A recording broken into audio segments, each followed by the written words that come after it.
give you all when you're dancing on me. I wanna see if you can give me some more.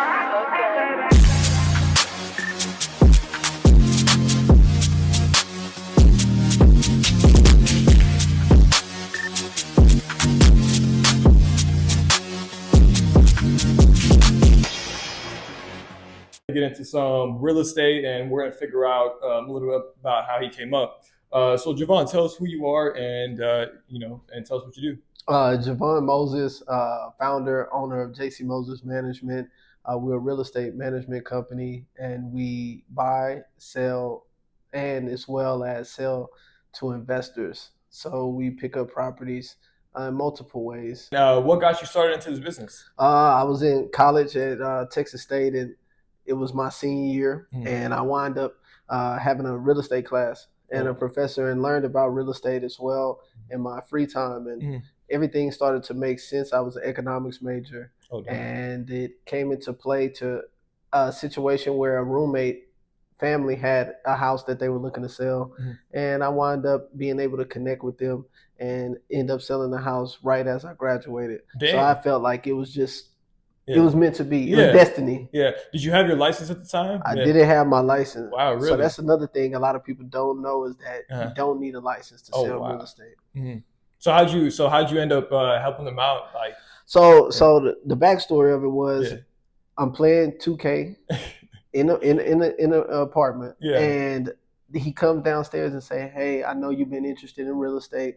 I've been seeing how motivated you are about it. I got this house with my girlfriend. Look into it for me." I said, "Okay, I'll take a look at it." I wasn't too sure about it. And then so I looked into it. They said we only want $70,000. I said, "Okay, the house is worth about $130,000." I wound up having an investor that I knew, a Hispanic guy, said, "Hey, I'll buy it for $80,000." Oh wow. We came down to Houston. I drove down from San Marcos 2.5 hours, signed the paperwork, got the deal done, made the check, wired cleared, and now we on to now. 2024. So it was committed. So it started from one. And then it snowball effect. And then the momentum picked up, and then it's just been able to grow ever since. Dang. So and that's an interesting way to actually get into it too. It is. Because like, who would have known that would have happened? Like word of mouth, always speaking up, always telling people like what you do, who you are, and learn about yourself, because you never know who might be on the other end of the conversation or who they may know. So it's all about word of mouth. I always preach that. It's not always about who you know, but sometimes who know you. And how old are you right now, by the way? Just turned 30. 30. Damn, you're still youngin', man. Yes, sir. You got a lot of time, a lot of life. Hey, yes, sir. Yes, sir. So, and at what age did that happen to you? When that was at 23. 23 going to 24. Oh wow. Yeah. So now after that first deal, let's talk a little bit about your journey starting off as an entrepreneur, as an individual, right? Because we all know that like when you start off as an entrepreneur, it ain't always rainbows and butterflies, right? Never. I mean, my first year after that deal, just building the system was complicated. Learning what systems I will use, how to reach out to sellers, how to reach out to investors. It took a lot of learning curve. I mean, the first 2-3 years were a lot of trial and errors. So, I mean, my first year after that deal and getting another deal, I had to sell my car to make sure that I had enough investment to keep investing into the company, just because I believed in it so much. So that took a lot of courage. And I remember having to get rides and having to maneuver and find different ways to be able to get to point A to point B. So those steps you have to take in order to learn, as well as being in the field and really understanding what people want, what people don't want in real estate. Exactly. Because each client is different. Everybody's different. Everybody. And you have to find a way to attain to their kind of their likings, right? And what they call it is a buy box. Buy box. Okay. So they'll call it a buy box. They made like a 3-bed, 2-bath house in 1,500 square feet. Some investors want a duplex. Some investors want a 10-unit apartments. And for commercial, that's a totally different ball game, where you're dealing with strip malls, you're dealing with gas stations, or you're dealing with apartment complexes. So each level of a part of real estate is different. When you're coming up, you did that. You had your first deal, and that kind of gave you a little bit of leeway, right? Because you had a little bit of cash to play around with, right? Yeah, I had some capital. And now, how did you go about spending that cash? Because a big topic that we always cover is that, you know, when you're young and you get a whole bunch of cash, you want to spend some money. You just want to spend it, yeah. Don't get me wrong. You want to go out. You're gonna go out. You're gonna have a good time. But at the same time, the reinvestment. So investing in the system was so important. Finding out technology that I could use that would allow me to reach out to a bunch of sellers. Yeah. So now I found the technology that allowed me to text 500 sellers in a day. Wow. So I can get emails, I can get phone calls sent back to me based off the responses that I got from the messages. Wow. Another thing was investing into systems that allow me to run comps on the properties. So I can see the house is worth 220, do my calculations based off our buy box and see what I can pay for the house. Yeah. So that was another amazing thing that we had to learn, as well as everything when it comes to business cards, mail outs. We like to specialize in foreclosures too as well. Oh, yeah. So you have to mail out, you know, hand mail letters to make them feel better about it. Yeah. And about 80% of it was invested back into the company. Wow. Even getting the office.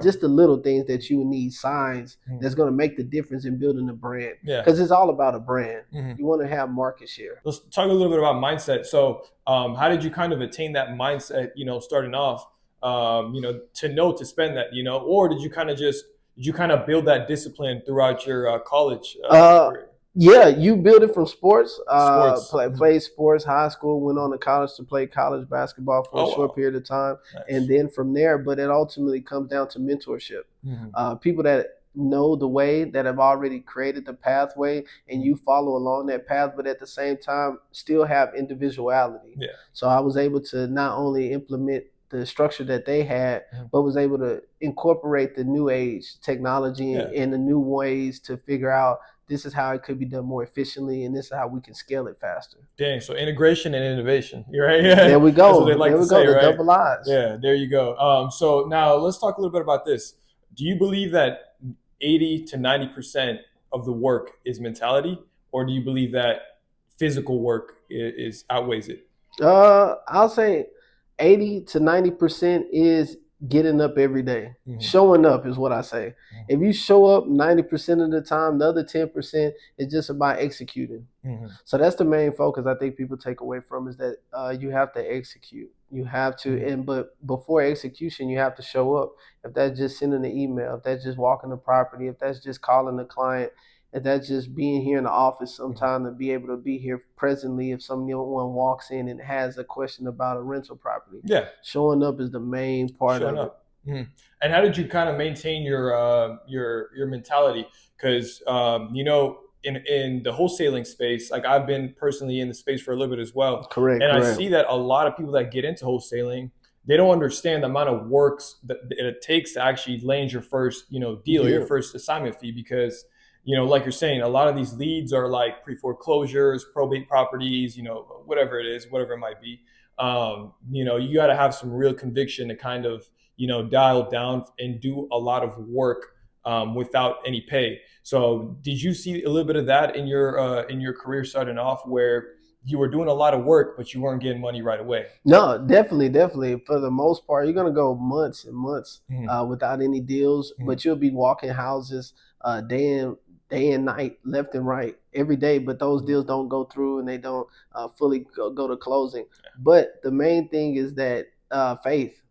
The main thing is that you got to have faith. You got to know that the system you created is going to work, and you just have to make sure that you stay motivated and keep your momentum going in it all, and knowing that the process is working. And it's just a matter of a time, a matter of a moment that deal comes. And when it does, you lock in on it to make sure you close it out. Make sure it happens, right? Yeah. Just make it happen by any means, because if there's a will, there's a way.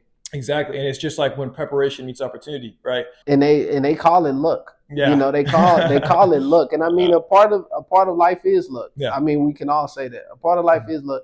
But when you prepare yourself, when you show up every day, when that opportunity does come because you showed up every day, that's when you get the favor, and that's when you're able to get the deal done, and that's when everybody calls it luck. Exactly, right? After all that happens, right? Yeah, they only see the finished product. Yeah. You know, they only see the finished product. Mm-hmm. They don't know the days that it went, the weeks, the months that it go into taking and getting the deal, negotiating the deal, putting it under contract, bringing it to the title company, showing it to the investors, and then finally knowing that you still have to wait 2 weeks to get the closing. If something comes up during the due diligence period, it might fall through. Yeah. And then you have to pivot and find another investor. Yeah. I think pivoting is one of the most important things as not an entrepreneur, business owner, anybody wanting to do something for themselves. You have to be able to know how to pivot on the spot because things come up in the moment, and you have to know how to be able to maintain and handle that situation well. Adaptability,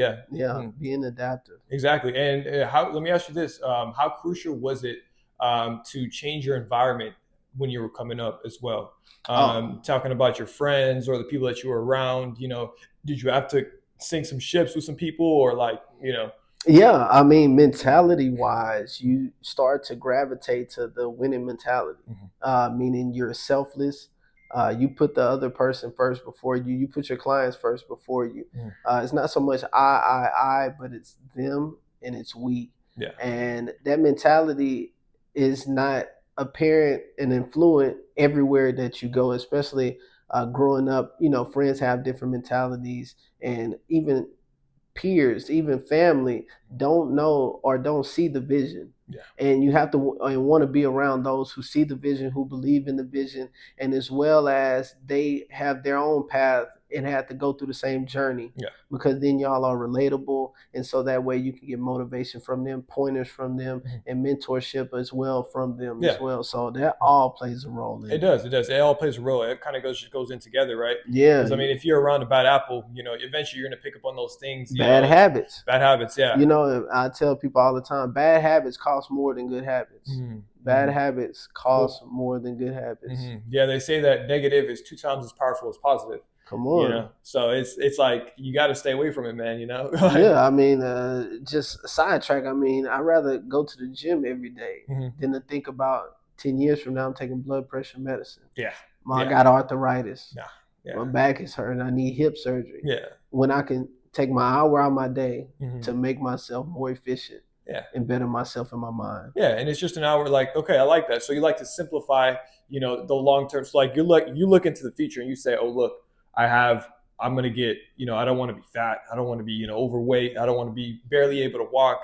I want to enjoy my life when I'm older. Come on. So in order to do that, the formula is to work out an hour a day, right? And as a business owner, as an entrepreneur, and especially when you're starting a company as well, you got to sacrifice for the future. Yeah. So you may pass up that trip with your friends. You may pass up, going out with family. You may pass up certain things that you feel like you should be a part of. But in the long term, that if you're winning, everybody around you's winning. Yeah. If you're at the top of your game, then the friends and family, they're going to be there to support you when you're winning. But when you're not, you got to know that that's not your time and that's not your place. Wait till you get to that moment. Yeah, makes sense. Have you ever had somebody that was kind of like that's somebody that you really cared about, but you had to cut off, like just out of business, like? Oh man, I mean, yeah, I mean, when they don't see the vision, I mean, it's like biting the hand that feeds you almost. Yeah. When you put somebody in position to win and they take it for granted, you realize it's not a reflection of you, it's a reflection of them. Yeah. So it's just best that in order to cut it dry, it's best to stop the bleeding before it gets any worse. Exactly. Yeah. Cut it off short, right? Yeah. So I think everybody's going to go through that at some point in their career, especially when they're climbing a ladder. Yeah. When you realize that you have different mindsets, you have to know when to cut it off and when to stop it before it gets worse, before it taints your mentality. Yeah, makes sense. And what was the most fascinating thing you learned about people? I mean, everybody's selfish to an extent. Really? Everybody is I first and it's you second. And when you understand that even helps you as a person, as a business owner, especially because you want to tailor to your clients. You want to tailor, and especially when we're focusing on real estate here, you want to know that what do they need? Whatever they need, and if I make them successful, I'll be more successful. Yeah. So that's the way I look at it, and that's the way you continue to scale and grow from there. So finding the best interest of the other person, other prospect, right? Yeah, learn their habits. Pick up on that. Pick up on what they like, what they dislike, what they see, and that's how you're able to learn about them as well. And you get to see more into yourself as to what you like and what you don't like, and the things that your skill set is good at and what you're not skilled and good at. Yeah, there you go. Makes sense. And how effective has that been for you in the past couple of years? Oh, it's been effective. It's allowed us to scale to this point now where we have different departments. We have our wholesale department.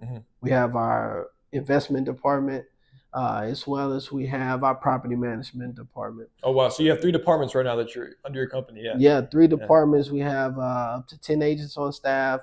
Wow. We have our construction company on staff, as well as we have a full service, office, and anything that you will probably need, we can service as long as it's pertaining to real estate. Yeah. Now, what was one of the biggest challenges that you faced in trying to grow your business? The biggest challenge is creating a system. Creating a system. Knowing what to do from when you wake up to when you go to sleep. Knowing how can I get to the property the fastest and efficiently, and as well as dispose of the property. So starting off, you want to learn acquisitions and depositions because you want a turnover rate. So that's very important. That's one of the most hardest parts that you come across because you can't scale without a system. And that's for any business, IBM, Microsoft, any Fortune 500 company. You have to have a system in order to franchise. You have to have a system in order to keep growing. So I think that's the toughest part that I've witnessed, that it took years to really get down packed to knowing what system, what technology, how it's used, when it's used, what time should I reach out to sellers, what time should I reach out to investors. That all plays a big role in knowing how to get to where you want to go, especially when you're starting off in development, when you're really just trying to get it foundations leveled out so you can scale. You can't have cracks in the foundation. I feel that. Yeah, so that's took so much time. But once it's solid, you don't have too much to worry about. It's almost automated, right? It is automated now. It is automated. Like as we speak right now, messages are being sent. Calls are being made. So that's always what you want to get to as far as business. You want to make stuff automated so that way you can take more time on the scaling side. And you focus on other aspects of the business, right? Building relations. That's when you know you've reached a point where everything has gotten to that level when you spend most of your time building relations, like we're here today. I wouldn't be able to do that if I was sitting on a computer and had to reach out to every homeowner, had to reach out to every investor. But now I can do that and have agents on staff take care of it for us. There you go. And the thing is that like that brings me to my next question, is that do you think everybody is built for this? No. No, and anybody that tells you that, I believe it's they're lying. Maybe they're selling you a course. Maybe they do have faith in you and believe anyone can, but it takes a willpower. You're not gonna like it every day. You're not gonna wake up motivated every day, and that's where the system comes in. Because I'm going to show up at 8 a.m. I got to do this. I'm going to show up at 10 a.m. This has to be done. So discipline, and it requires discipline, because there's no such thing as I like work or I don't like work. It's just work. You do it. That's how I look at it. I don't like it or dislike it. I just do it. As an entrepreneur, you're always running into like these different meetings, and you're always running around places, and maybe even some of the properties that you run into are like insane. So tell me a little bit about some of the crazy things you've seen. Oh man. I mean, take it from the top. You'll walk into a property here and there will be a hoarder. I mean, we've seen rats. As soon as you walk through the door, you might step on a rat pile, and I mean, it's just feces everywhere.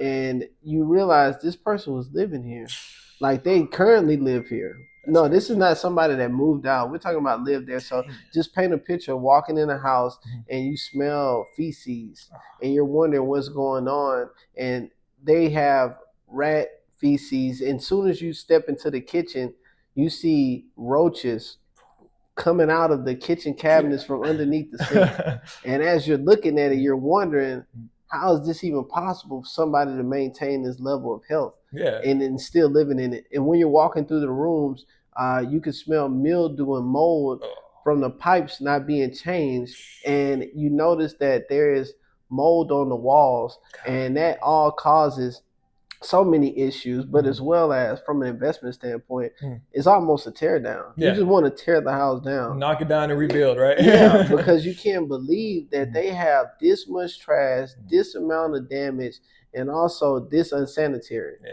So I can say there are some properties that you know that you will never want to see anybody live in. Oh yeah, yeah. I mean, and like you were talking about, like finding the best interest for your investor or for your even clients that are going to move into the house, right? Yeah. Like you want to make sure that everything is fine with the house, right? Yeah. Which is why you're saying that to tear it down, you know, because some of the people will say, why don't you go in and just clean everything out, you know, make it look good. I mean, you could, yeah, but it would be cost more to fix something that's damaged than to tear it down and build it up, honestly. It really is. Yeah. The cost now, because of inflation, material, it's easier to just build it from ground up if it already has a foundation than to waste your time and build and try to repair, tear the sheetrock down and put it back up. Yeah, it makes sense. And you know, speaking of talking on that topic, man, what do you think about lifestyle, like your current lifestyle and how you should kind of elevate, like when is the right time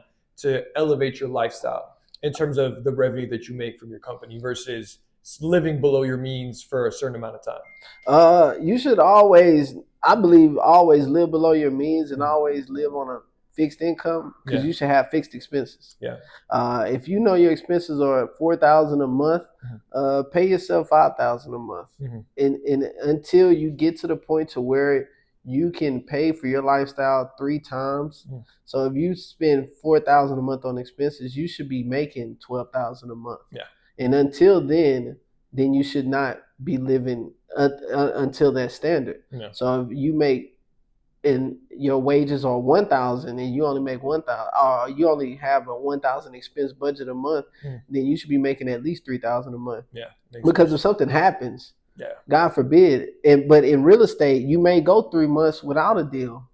So how are you going to cover that if you're living month to month, paycheck to paycheck? You're going to wind up being left out, going back to your mom's house, sleeping in your old bedroom from high school, miserable. Yeah, exactly. It makes sense, right? Yeah. That's the thing that I realized, like moving from the corporate world to entrepreneurship, you know, is that you think that you make 10K 1 month, 2 months, you're going to be making that for the rest of the year. No. But no, yeah, like you said, you got to have to prepare and have a savings account and, you know, kind of position yourself in a way, like you were talking about, pivoting, right? And adapting, right? Yeah. So there you go, right there. You know, you got to position yourself in the right place, right? Yeah, it's all about pivoting. I can remember when it comes to the office, I know soon as, because in the beginning you believe that so much, you have so much conviction in your sales and in your system, and you don't think there's going to be a dry moment, or there's going to be a moment that you wait and not have a check come in, and when it does happen, it's surreal. Yeah. So I mean, everybody needs to go through it in order to understand budgeting and understand finance. Yeah. I believe it's crucial in its development and as a person.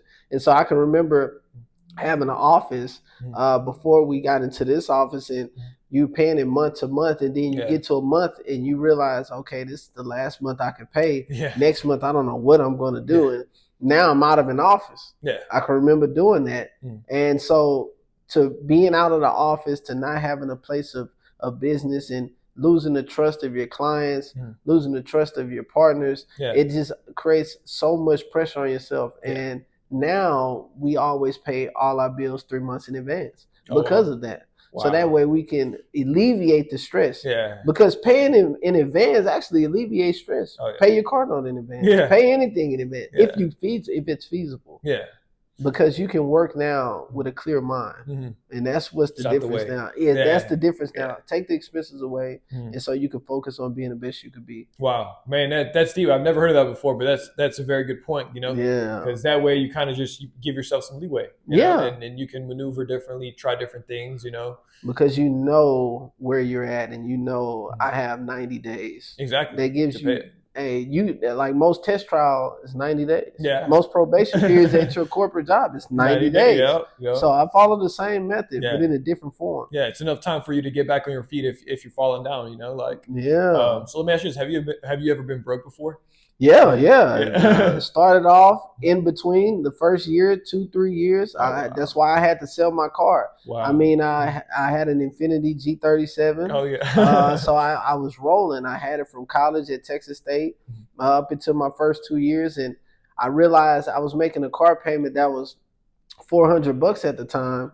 But at the time, $400 could have been reinvested into the company, and I knew I owed $10,000 left on the car, and it wasn't feasible if I wanted to keep believing and keep investing in my business. So I went back and sold that car to the dealership. Man. You know, they picked up the dealership because they sell it to the auctions. Yeah. So if you don't have your car, you can go back to the dealership, sell it to the auction. If there's any difference in pay, they may pay you back. Or if they buy it for what you asked for, then you just don't have the delinquency or you don't have nothing on your record. Yeah. So that's what I did. Yeah. And it's crazy because they'll rob you too when you try to sell it back to them. You know, they'll try to say, hey, now look, it's not worth the same anymore. We got to give you way less, you know? Yeah. So I was thankful. And I had my business partner who'd been here since day one. He was able to pick me up, take me to the properties, and we did it together. We was able to grow, and he was able to be right there, my right-hand man. So shouts out to Jamarcus is his name. So, Jamarcus, Jamarcus was there. He always believed in it, and now we're here today. So nice. Man, yeah. How long did it take for you to kind of get back on your feet after that? It took about a year. About a year. I went with a car without a year. Wow. So even along the way, I had a girlfriend at the time who she had a car, and what she would do is in the morning she would allow me to drive her to work, get there at 8 a.m. And I knew between 8 a.m. and 4:30, I knew I'd handle my business, and then at 5 I'd be outside the job every day to pick her up because she even believed in it, because she knew the discipline that I had to be able to get to where I'm going, and so that allowed me to be able to grow. And so I'm always thankful and appreciative of anyone, and especially those who were there when it was just a thought and an idea and something that haven't really scaled and been able to get to that point yet. So all of that played a role. Yeah, I feel that, man. And you know, and it's crazy because there's this quote that goes, if somebody used to know you, they owe you. You know, meaning like the people that were close to you back then. You know, it feels like now that you're coming up, they always, when they talk to you, it's kind of, it feels like you owe them, or they talk like they owe you. You like know? A string attached. Yeah, it's conditional. Yeah, and it's weird because it's like, oh, I was there from the beginning, so now you owe me, right? Yeah, you used to know me, now you owe me. You know, so how do you kind of work with that? You know, do you bless everybody, or do you kind of just have like a strict standard to where, you know, if somebody's in real dire need, then you'll help them, but you know, like how does that work? I've been fortunate enough to always been able to give back while it was taking place. Just showing appreciation. People don't have to do nothing for you, you know, and so for you to even have that thought, for you to even have that mentality to be able to give, I'm willing to do whatever there is to be done, and to show you appreciation along the way, whether that was with her, with flowers, and being able to take her out and we go to dinner, or with Jamarcus, you know, being able to, we was making every deal that we would do, we would make the same check. You know, I wouldn't make more than he would, or he wouldn't make more than what I would. What I make is what he make. So we split it down, and so we was able to just create transparency. And it's just about believing in not only yourself, but believing in those who believe in you. So, and that's actually interesting that you say that, man, because you know, a lot of we always talk about these topics that having a business partner is bad, but it's controversial because there's a lot of people that do partner up and they do know how to work with each other and make those rules and disciplines between each other and make it work out, right? So like, how did you make it out? How did you make it work out with Jamarcus, for example? So first and foremost, you're gonna agree to disagree. You know, you'll be lying if you say you agreed on everything. And that's what's great about partnerships, is because it's two mentalities, it's two different mindsets. And in order to make it work, though, it's all about respect. So we never disrespected one another. We never undermined your opinion, your idea, how we should handle the situation, because that situation may go in your favor because of what you thought versus my mentality. And so along the process, is really about learning and understanding the other person that you're with, and knowing that their mentality is just as great as yours. And so that's why we've been able to work, you know, so well together over the years. And that's one thing along the way. One of my mentors, His name is Roy.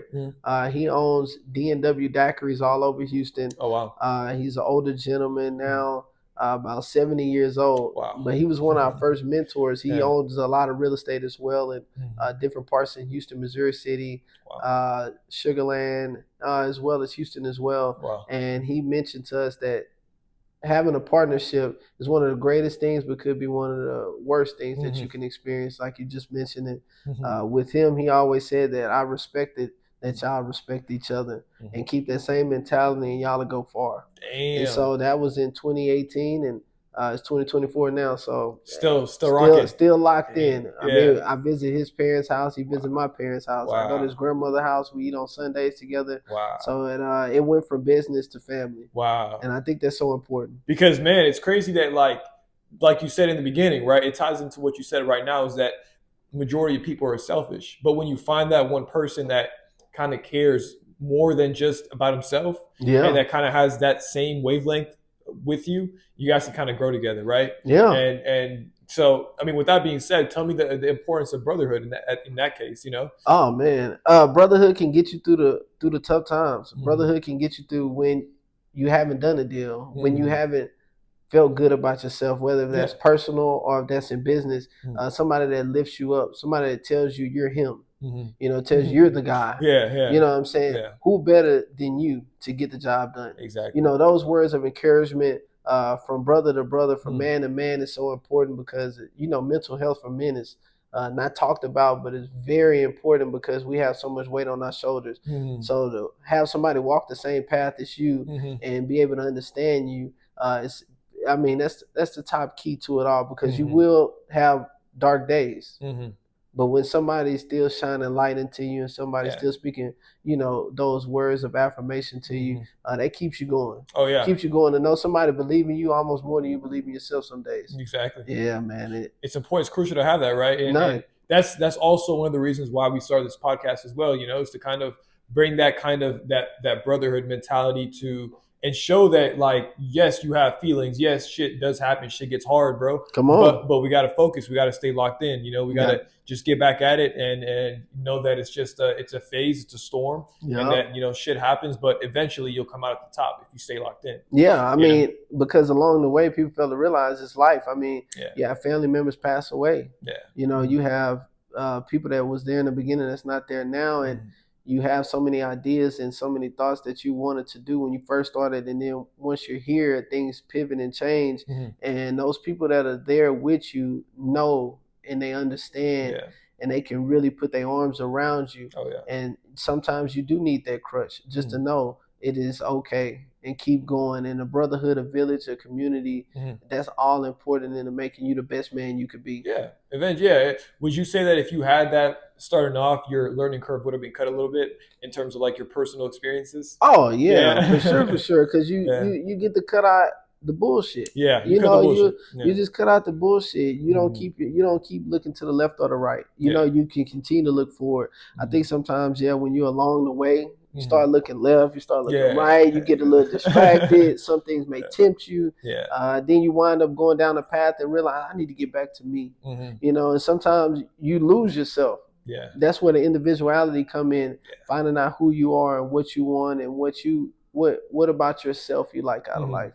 So that way you can better be the best you could be. Yeah, makes sense. And you know, it's funny. One of the top 3 things I see that people get lost in building their business or their personal development is they get distracted by one of 2 or 3 things, right? And it's mainly their like disciplines and desires, right? Yeah. So talk about a little bit about how important it is to control your desire, including like whatever it is, like just anger or like drugs or alcohol, whatever it is. How important has that been for you, controlling your desires? Yeah, I mean, desires, you drink. I mean, I drink myself, but you learn how to, instead of drinking on a Tuesday, I'm going to wait till Saturday. If you're going to do some things that are considered bad habits, or you're going to do some things that can change your mindset and alter your thinking, then you want to wait till when you're not having to do those type of things. So as far as temptation is, you want to go on a date with this girl because you're a single or bachelor. So you want to go take her out on Monday, take her out on Tuesday, take her out on Wednesday, not knowing that not only is that costing you money, that's costing you mental time, that's costing you energy because you're around somebody. So you're sharing energy, which is so important from a spiritual level, that you mesh and that you're around people who have winning energy, that have great positive energy in order to keep growing. Wow. That's deep, man. I didn't think about that, but you're right. The energy that you're giving to that person is also going almost to waste if it doesn't work out, right? Like you got to be really crucial about how you invest it. And in the first part that you said, so essentially what we're preaching here is delayed gratification, right? Delayed gratification. Yeah. I mean, thinking long term, thinking for the future, knowing that the seed I plant today, if I water it and it get the right sunlight, next year, the year after that, I mean, that's a tree that's fruitful, that bear fruit every season. Yeah. That you don't have to pick off once, you can pick off multiple times. So that all plays a role. Yeah, I mean, as somebody who has plants, somebody who does take care and have that green thumb, you got to know exactly how you want to harvest your plants, and that's with anything in life. Yeah, makes sense. Is there any other stories that you have for the viewers here that you want to share, or if you have any possible investors that are interested in, buying a property through you guys? Oh man, I mean, the story from working deals, I can always say that each deal is different. Each story is different, depending if I'm selling a single family home. I've met homeowners and we had negotiated a price as of today at $180,000, and they come back to me 2 weeks later and say, well, no, I want 190 now. And that's what you were selling it to your client for. Yeah. So now you're not making nothing. Yeah. But you have to find a way. And then 2 weeks after that, you tell them, no, I can only do 180. But if you got somebody that wants it at 190, go take it. Be my guest. Because at the end of the day, you still want the homeowner to get what they want. Yeah. Hey, this is just a business. This is the business of it all. Yeah. And then weeks go by, you get a call the next month. Hey, I never got it sold. Do you still want it at 180? Actually, I want it at 170. Yeah, exactly. Because you took the time, if you have to come back, I'm going to drop the price. Yeah, of course. I have to. And maybe that's a personal thing, but it's just a business model. Yeah. I mean, for time wasted, just like if you was buying stocks. Yeah. Yeah, if you do option calls, then you know that there's decay, there's life on the actual call, just like in real estate. I mean, my client now may not want it at their price as well, so I have to think about them as well as ourselves. So that was actually this year. There was a property in Missouri City on Chase Field that we sold, and it was around March. And the owner wanted to sell it at 190. We told him that wasn't feasible. He said, well, I'll find somebody I know is worth it. Month goes by. He says, do y'all still want it at 190? No, actually want it at 180 now. Yeah. And he ended up deciding a week later and said, you know what? I talked to everybody. I called every investor. Everybody checked it out. Y'all the only ones that are ready to move forward. Yeah. We put it under contract, I believe, on a Wednesday. By that next Friday, it was sold to our client. That's an investor. It's fixed and flipped now. It's a beautiful home for a family now that lives in it. Wow. So that's something that we can always contest to, that we want to make sure everybody wins.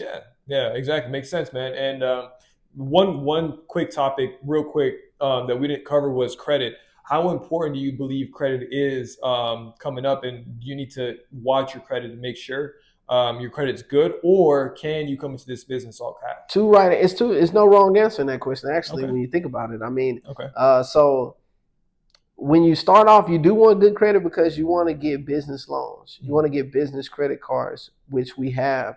And so that allows you to earn points, earn rewards for money that you're going to spend anyway. Yeah.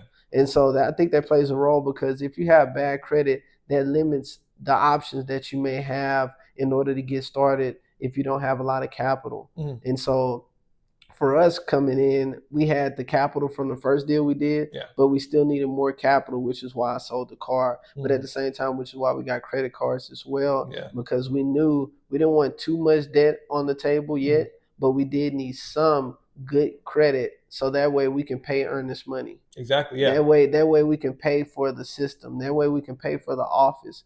That way we can pay for the website. So the website was a crucial factor in it, because you want to have brand awareness.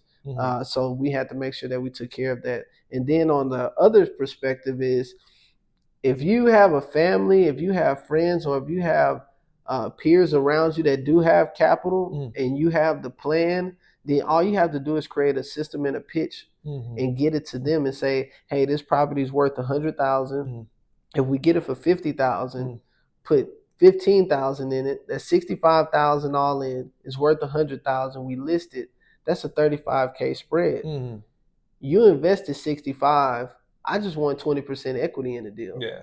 So we sell it for 100, I get 20,000, you get 80,000, but you're in 65. Yeah. So I mean, your profit margin there is more than 20%.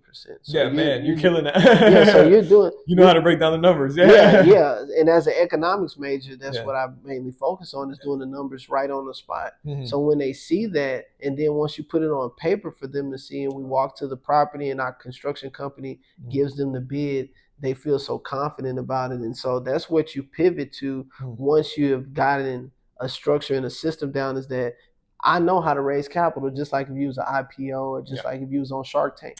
Yeah, you have to be able to pitch it to the right way. So either way is good, but having credit is going to be good regardless. No matter what, you need good credit. No matter, if you have $1 million, you need good credit. I mean, for some of our clients that have apartment complexes, 100-unit apartment complexes worth $10 million. You want to get debt on those. Nobody's paying $10 million cash for an apartment complex. For all those units. No. But what you can do is get a DSCR loan. Investment loan, And it's a debt service loan that says you need $3 million down. We'll cover the $7 million in loan because the money that you're putting down is going to make sure you cash flow. So that's what you realize in real estate, is that loans in commercial real estate is based off cash flow. So if it's bringing in $100,000 a month and they want to sell it for $10 million, they're gonna calculate a formula to tell you how much you should bring to closing, so that way you can cash flow out of that 100,000. If the loan, they want to make sure, if you want to cash flow 30,000 a month, okay, we're gonna only approve you for 6.2 million because your loan mortgage payment a month, PITI, is going to be 70,000. So now the 100 minus the 70, you got 30,000 a month, and you're bringing in that cash flow. Yeah, they want to make sure you have enough left. And from a real estate standpoint, if you're an investment company, now you know how to go pitch it to your investors.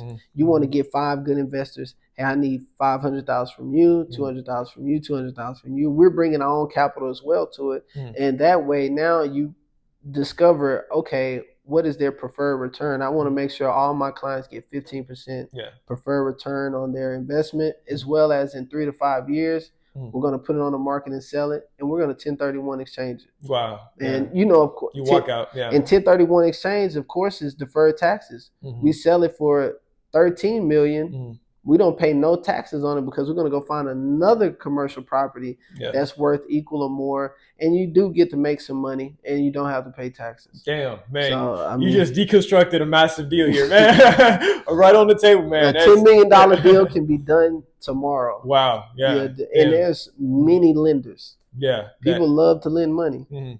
Makes sense. And how long did it take for you to kind of understand that system of bringing all the investors together and understanding the key players into every single deal? You have the banks, the lenders, you have all the constructions, all the contractors. Like, how hard is it to construct and put a deal together? And one thing it really is, it's hard to grasp the material if you're reading it and if you're trying to YouTube it, but you have to be in the field. You have to go actually witness and experience and actually put together the plan, because the process actually doesn't take long to realize this is simple. It's nothing but numbers on an Excel sheet. And it's nothing but a Word document with a PowerPoint slide.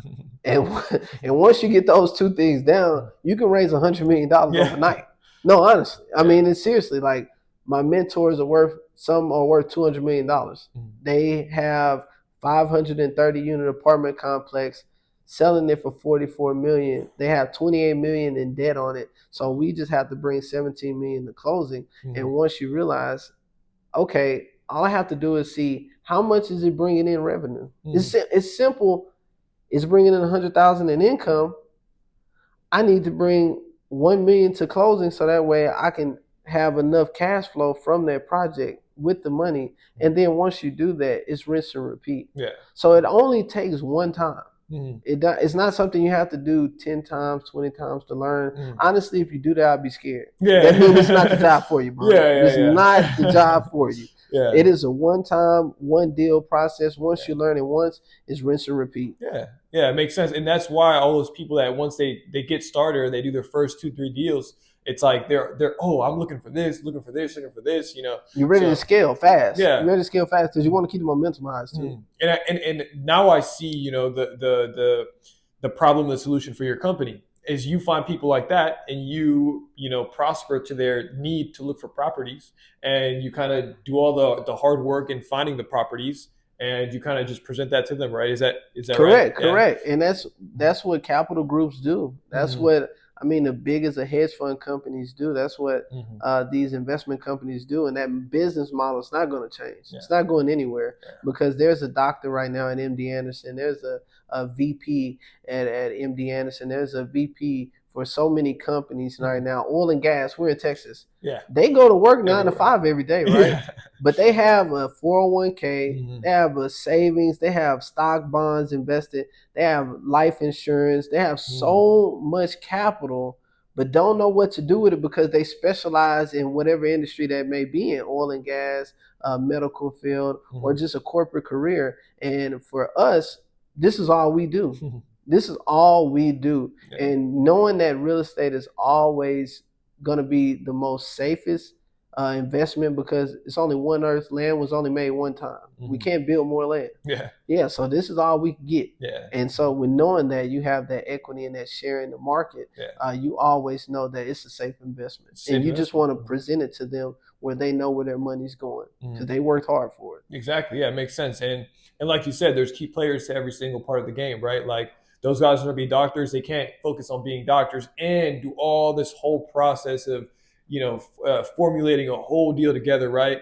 Which makes it almost like a no-brainer, right? We need people like you to actually tailor to these other people, right? Correct. So that's, and did you realize that after you got into the business, or did you kind of know that before getting into the business? No, I didn't. I realized as time went along. You're like, oh shoot, like, you know, you become an educator. You become a professor. Yeah. I mean, at the highest level, you have to be a professor to, like I said, a doctor. I mean, one of my clients is a doctor. He worked on actually a part of the team. Joe Biden's son had a tumor.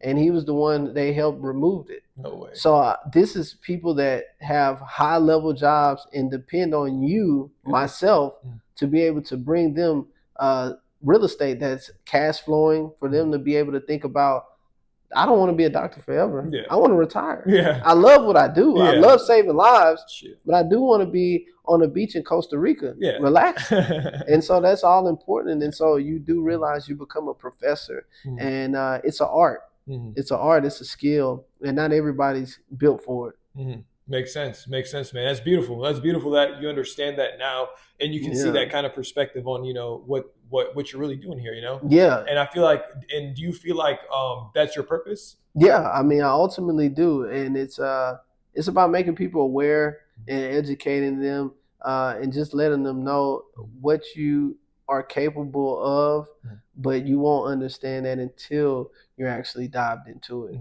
So anybody that has found their purpose, they found it by actually going through the process and seeing how many people you affected along the way in a positive way, and then have self-reflection, self-awareness to know, I know this is what I'm great at, this is what I'm called to do, and this is what I'm going to keep doing. Yeah, makes sense.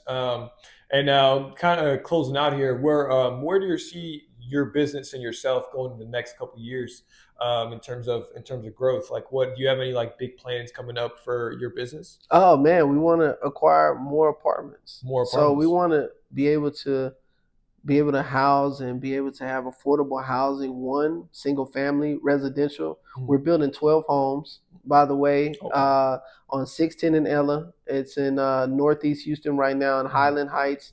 It's going to be finished. The first house is going to be finished next month at the end of September. And so that house is going to be a beautiful 3-bed, 2.5-bath home, 1,700 square feet. Wow. The materials are going to be imported from Morocco. Oh, wow. So it's going to have that North African, but still eccentric feel. More so, we want to make sure if you've been to Bali or if you've been to Indonesia, if you've been to those Asian countries where it's a lot of natural lighting. Yeah.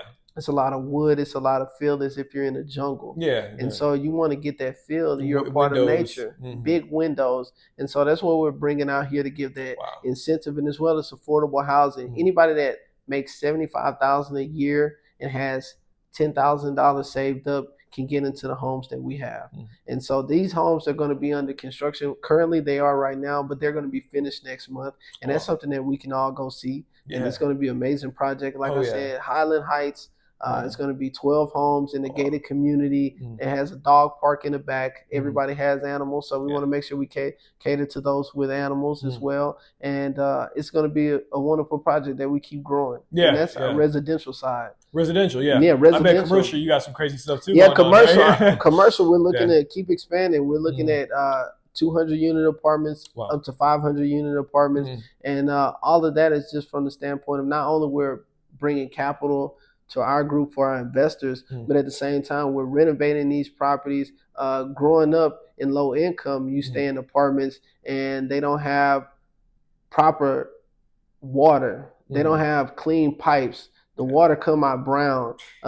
You experience things where the electrical is not working. Not all the lights in your house work. Not all the plugs in the wall socket works. You realize that you have so many deficiencies in the home, from the flooring to the sheetrock. And so being that you lived in and I've grown up in it, to be able to be on the owner's perspective and the landlord to see, why was the property management so lazy?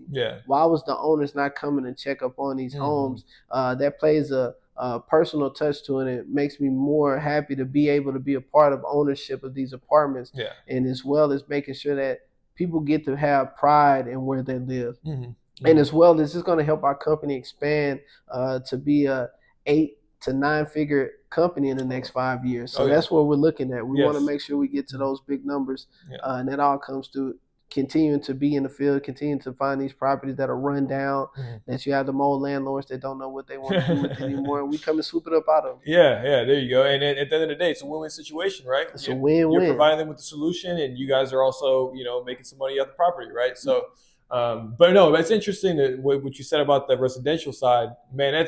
That's bringing creativity to the table now, because Houston, it's almost all the same. In certain neighborhoods you kind of see the same thing, same house, same regular. Either they started bringing those 3-story. We call them townhomes. Townhomes, 3-story townhomes, bungalows. Yeah, I've seen a lot of those. What they'll do is they'll go to third ward probably, and gentrify it. They'll start knocking down the old ones and start building 3. Third ward, 5th ward, Sunnyside. You see it so many places. And we have properties that we manage in 5th ward, but they're not 3-story townhomes. We thought that market was going to be saturated before we even got into it. Wow. So we just decided to go away from it. People love 2-story homes. I mean, you don't want to walk up 2-3 flights of stairs, honestly. It's cool when you're young.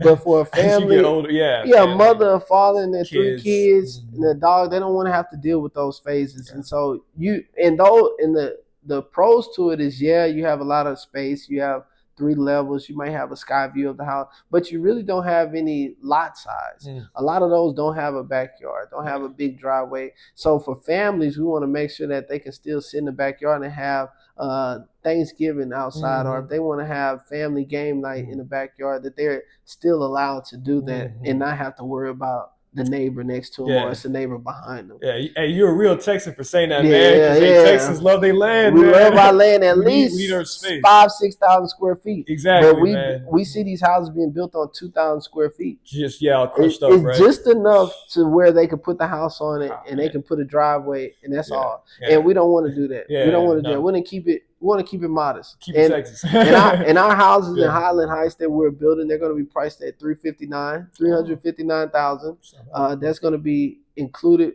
and we're going to do sellers incentives. Oh, wow. So we're going to be able to make sure that if there's anything that they may need in order to make sure they can get in the home, we're going to be able to provide them.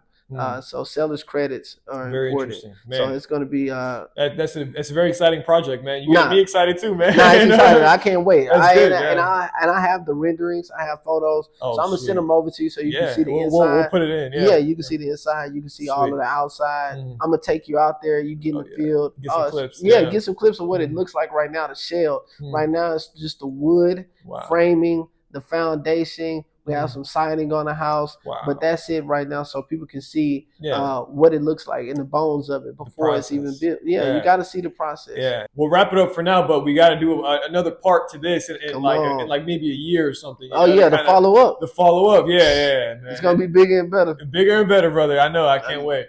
But man, I appreciate you having coming on. Make sure you guys check out. Do you want to share any of your socials or anything? Or so Real Estate Wizard on Instagram, and as well as our company JC Moses Management. So check that out. Google it.